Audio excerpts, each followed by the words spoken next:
Hello, my name is Dr. Kale. This talk is called Understanding Palliative Care and its Role in Cancer Therapy. And I am an assistant professor in medicine and palliative care at the James Cancer Hospital at the Ohio State University Wexner Medical Center. A little bit about me. Again, my name is Sachin Kale. It is spelled like kale the vegetable, and a lot of my patients call me Dr. Kale, which is perfectly fine with me. I am board certified in internal medicine and palliative medicine. And what that means is that after medical school, I did my residency training in medicine and then additional fellowship training in palliative. I am medical director for ambulatory palliative care at the James Cancer Hospital. And I want to just thank you for taking the time to listen to this talk about palliative care. If you are a person with cancer or have a loved one with cancer, I hope you will find this talk helpful. I am also available on Twitter, where I post items related to palliative care and quality improvement in healthcare. So my overall goal for this talk is to help to explain what palliative care is and how it can help improve quality of life for individuals living with cancer. Specifically, I want to introduce palliative care and its role as part of an integrated approach to cancer treatment. I want to review the benefits of palliative care and review what a typical palliative visit may look like. So what is palliative care? Palliative care also goes by the term palliative medicine. It is specialized medical care focused on providing relief from the symptoms and stress of serious illness. Now, at the James, we take care of patients with cancer, but generally speaking, palliative care is also useful for patients with serious heart, lung, kidney diseases, as well as other serious illnesses. Overall, palliative care has a goal to improve quality of life for patients and families. And the care is provided by specialty trained multidisciplinary teams.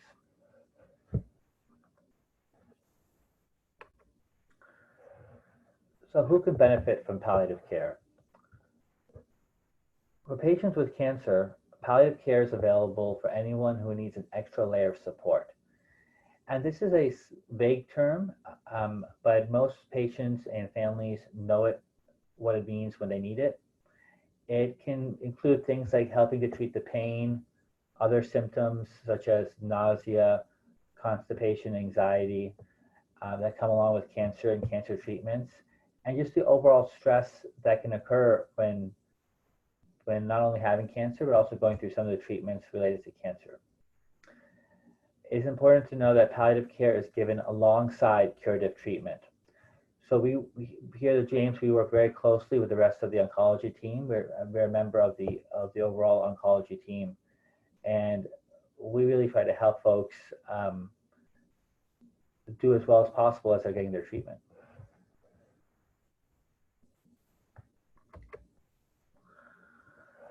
Palliative care is provided by an interdisciplinary team, and so it is a typical palliative team would include components of a physician, an advanced practice nurse, a registered nurse, pharmacist, chaplain, social worker, psychologist.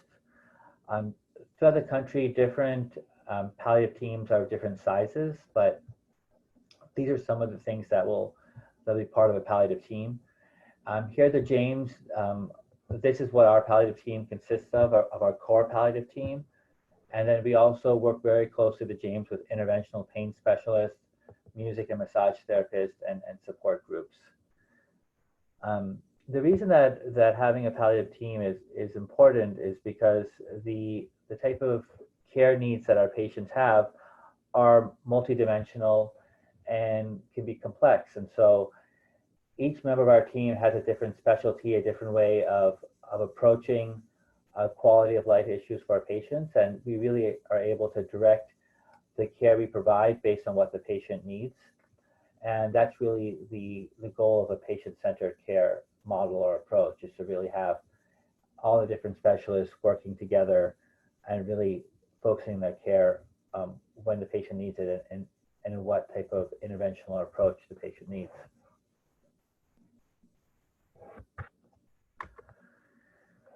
So palliative care, in terms of the services that are provided, healthcare providers who are trained in palliative care develop an expertise in management of complex physical and emotional symptoms. So these are symptoms that include pain, depression, anxiety, fatigue, shortness of breath, nausea, loss of appetite, difficulty sleeping. And so you can imagine any individual who has really severe symptoms, like the ones I just mentioned, it's very difficult to have a very good quality of life when these symptoms are present at high levels. And so our goal is really to take these symptoms, and I often tell my patients, is to take it from the foreground and to move it into the background, so that while they may still have some level of loss of appetite or some level of fatigue, it's in the background. They're able to cope with that and manage well and really still have a really good quality of life. The second thing we help with is skilled communication about what to expect in the future in order to ensure that care is matched to the goals and priorities of the patient and family. And this is something that often happens.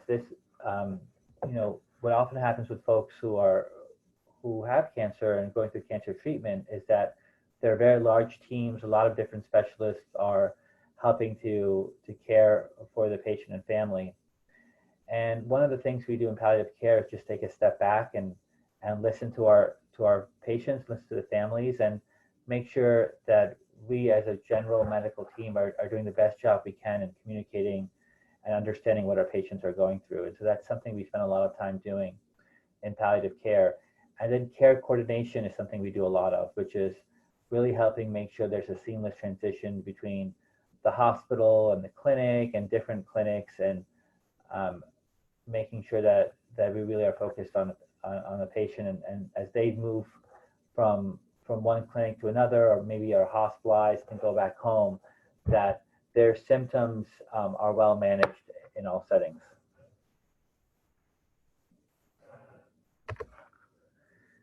Here at the James specifically, we have a very large inpatient and outpatient palliative care program. As I mentioned, we have we're really lucky to have a very good interdisciplinary team of physicians, nurse practitioners, chaplains, social workers, pharmacists. We have a psychologist who focuses on patients with cancer. And our ambulatory site, which is where I do my work, we see over 600 new patients per year, and we are located in the Martha Morehouse Tower, which is the same building as GI Oncology. In terms of the benefits of palliative care, this focus on quality of life and this focus on symptom management, communication, and care coordination, which are the three really tenets and pillars of what palliative care does, it's been shown to actually have a statistically and clinically significant improvement for our patients in quality of life, symptom burden, improved advanced care planning, as well as patient and caregiver satisfaction. And so when they look at patients in studies who have had their usual standard of care in terms of their cancer treatment, compared to patients who've had their usual cancer treatment along with palliative care, they find that the patients who've had palliative care in addition really benefit a lot.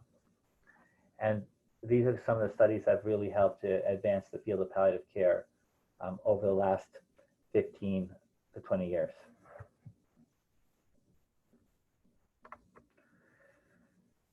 So someone might be wondering, if palliative care is so great, what are some of the barriers, or is it difficult to sometimes get palliative care, or do all the folks who deserve and need palliative care get it?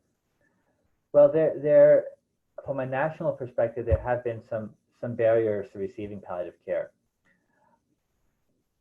there was a survey in 2011 by the Center to Advance Palliative Care, and I have the website at the bottom. And they interviewed people about their knowledge about palliative care. 70% of patients, respondents, were not knowledgeable about what palliative care was. And once informed about palliative care, they wanted access to palliative care if they ever needed it. And that's one of, that's why I'm really grateful to be talking to all of you today, because knowledge is power, and letting patients and families know what palliative care is the best way to help them advocate for palliative care if they need it.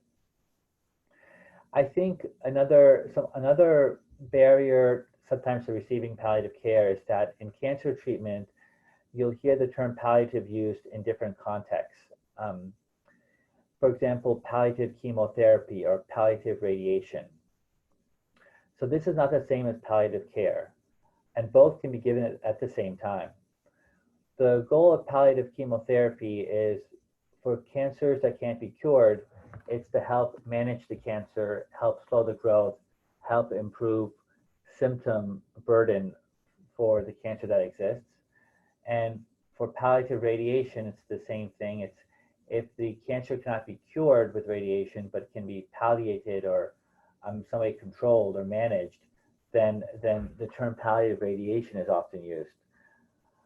But actually, both palliative chemotherapy and palliative radiation can sometimes cause additional symptoms and symptom burden during the treatment.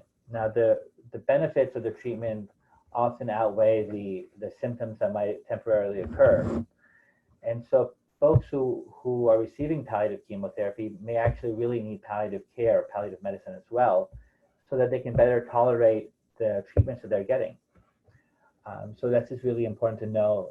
And it can be a pretty confusing concept because it's the same term, but palliative care and palliative medicine are very distinct from palliative chemotherapy and palliative radiation. There's also, this is not as much of an issue, but it is still it can be still pretty prominent misconception that palliative care is the same as hospice care. And hospice care is associated with end of life for patients with cancer or any terminally ill condition. And so patients who sometimes worry that enrolling in palliative care or palliative medicine is actually meaning that they are nearing the end of life. And so that is a misconception that sometimes will prevent patients from getting the care that they really need. And I think it's worth to talk about this a little bit more, just because it really can prevent some patients who really need palliative care from receiving it. So hospice is actually a very wonderful thing for patients who need it. When the time comes and a patient who really needs hospice, whether because in the context of cancer, there's either no cancer treatments available, or the burdens of cancer treatment outweigh the benefits, hospice is really a wonderful way for patients to have as much quality of life and meaning with the time that is left. It is comfort-focused care for patients with terminal illness. By kind of definition, the life expectancy is usually 6 months or less, though I'll tell you, we have a lot of patients who live longer than 6 months. It is provided by an expert team. It is a Medicare benefit that covers the care, the medications, and the supplies for comfort. And hospice can be provided at home, in a nursing home setting, or in an inpatient facility.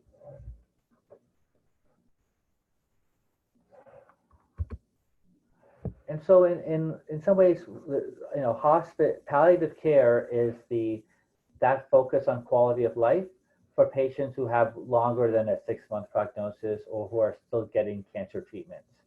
And so this is a very famous diagram in the field, which is the palliative and hospice along the cancer trajectory. And you'll see that at the bottom of this figure, you have time and talks about diagnosis to the time of death and bereavement.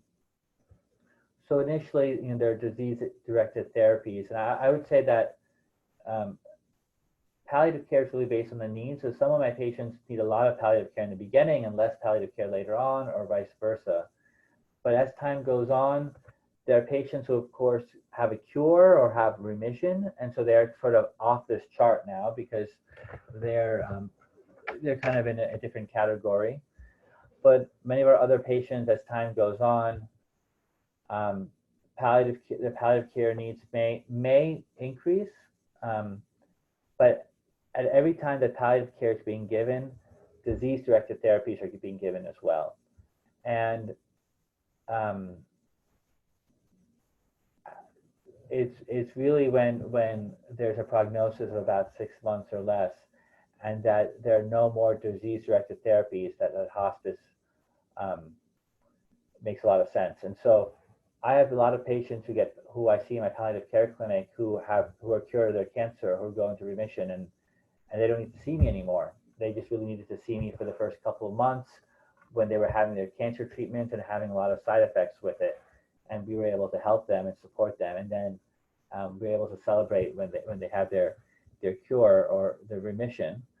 And I have other patients as well who we see we walk alongside during their cancer treatments. And perhaps the cancer is incurable, and as their cancer progresses, we're there to really support them and make sure that whatever time they have left is as meaningful as possible. And there may come a time when hospice is needed, and then we help transition their care to hospice as well.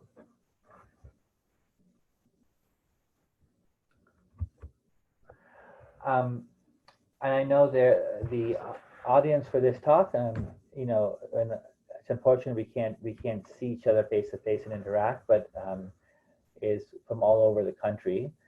And certainly palliative care is available all over the country, and you should talk to your oncology providers about what their palliative care resources are, wherever you're located right now. I thought it would be helpful just to give you a sense of what to expect from a palliative care visit here at the James, because it's probably going to be similar wherever you're located. So this could just give you a sense of expectation. So here at the James, our patients are referred to us by a member of the oncology team, or the patients themselves request to be seen by us. And so a referral is placed by the oncology team to our clinic. And we have, in our palliative care clinic, as I mentioned, is located on the same building as many of our oncology clinics as well. And so at the palliative care clinic, our visits are bookended by our palliative nurses who get to know our patients really well. And so in the beginning, our palliative nurse will conduct a comprehensive symptom assessment. And the symptoms they'll ask about are the ones that are listed here: pain, tiredness, nausea, depression, anxiety, drowsiness, appetite, well-being, shortness of breath, and then a room for other and any other symptoms a patient may be facing. The studies show that when patients are specifically asked about these symptoms, they're more likely to respond if they have these symptoms, rather than just kind of blanketly asking a patient, do you have any symptoms?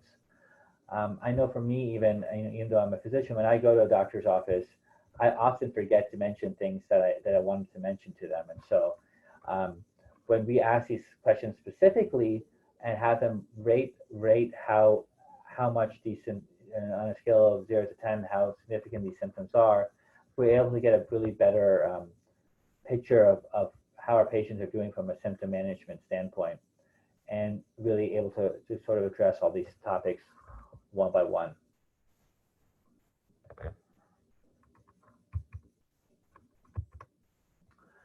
After our nurse does an initial symptom assessment, our patients will meet with a specialty trained physician, a palliative physician like myself, or one of our specially trained advanced practice nurses.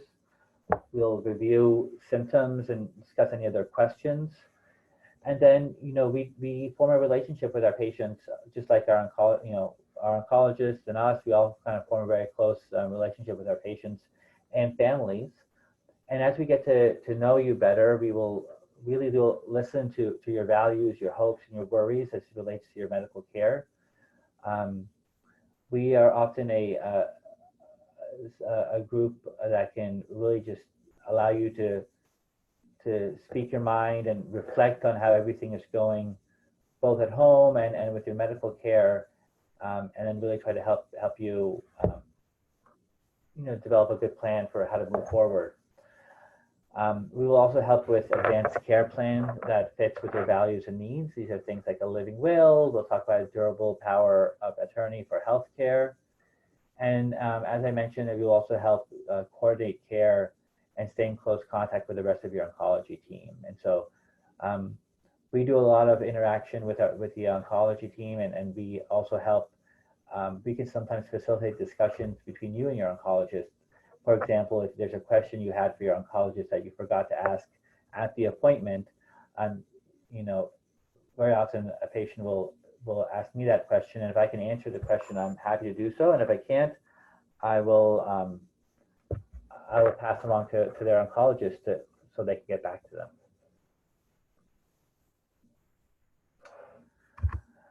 And so that's really a summary of what palliative care is and why I think it can be really helpful and useful for you. I think some takeaways for you to know is that palliative care is a specialized medical care for patients with serious illness such as cancer. And really important here is that palliative care is based on need.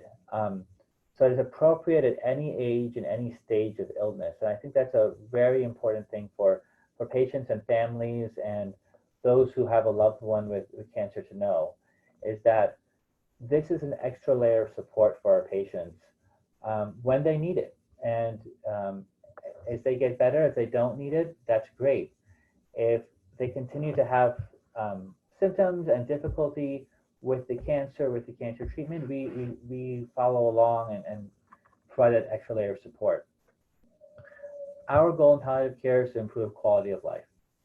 And that's why I really love my job, because I'm almost always able to, I really think almost 99.99% of the time, I am able to improve the quality of life for my patients in one way or another. And that brings me a lot of joy, and I think our patients are have very good satisfaction because of that. And then for those of you who are here at the James Cancer Center does have a very robust palliative care team that provides interdisciplinary care in the hospital and in the clinic setting. And that is it. Again, feel free to follow me on Twitter if you're interested in palliative care updates or updates related to quality improvement in healthcare. The easy way to remember my name is that it's spelled like the vegetable kale.